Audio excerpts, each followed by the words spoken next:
Okay, so now we're going to demonstrate a single leg calf drop. This is the non-weighted version, so it's body weight only. And before we start, it's really important for you to get the most out of this exercise, that you understand exactly where your foot should be placed, positioned, and where your points of contact should be. And these sort of barefoot shoes, they do a really good job of allowing us to demonstrate that, because the sole of the foot, if you can actually see it, you can actually see the white outline is really good for demonstrating points of contact.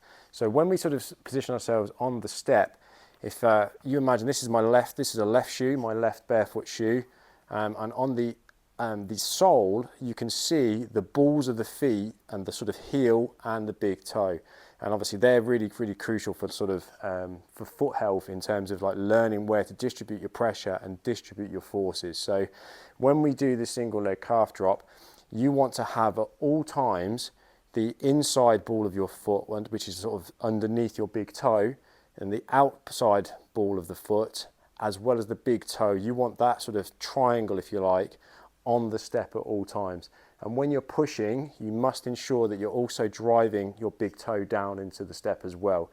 And that will ensure basically that you get the most out of this exercise and the most sort of benefits from it. So if we sort of show you now, when I put my foot on this, so if you imagine here, I've got the inside ball of my foot, the outside ball of my foot, and my big toe. They want to be on this step. I don't want to be just sort of overhanging so much so that my big foot is just over gripping, and I don't want to be so much on the step that I actually can't drop off the back. So I want to ensure that the outside ball of the foot is on, the inside ball of the foot is on, and I can feel and actively push my big toe into that step. And obviously once I'm in position and once I can feel those 3 points of contact, I'm good to go, and it makes the rest easy. So from here, I'm ensuring that I've got those 3 points of contact. I'm just going to drop down, ensuring that my toe doesn't lift off. So I'm keeping my toe on there all the way down to where it's comfortable. And as soon as I'm ready to push, I'm now effectively going to push, including that big toe, up as high as I can, and then down nice and slowly, sort of 2-second lowers, 2 seconds up, not pausing at the bottom. That's really, if I've got an Achilles problem, I don't want to hang out there. I don't want to come up 1,000, 2,000 and go down 1,000, 2,000.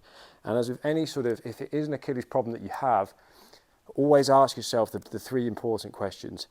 Is what I'm doing hurting in the immediate? So is it hurting during? Is it hurting, or do I notice a dramatic increase in soreness in the hour or 2 afterwards? And then the following day, have I noticed an increase in soreness? If you answer yes to any of those questions, you need to scale it back a bit.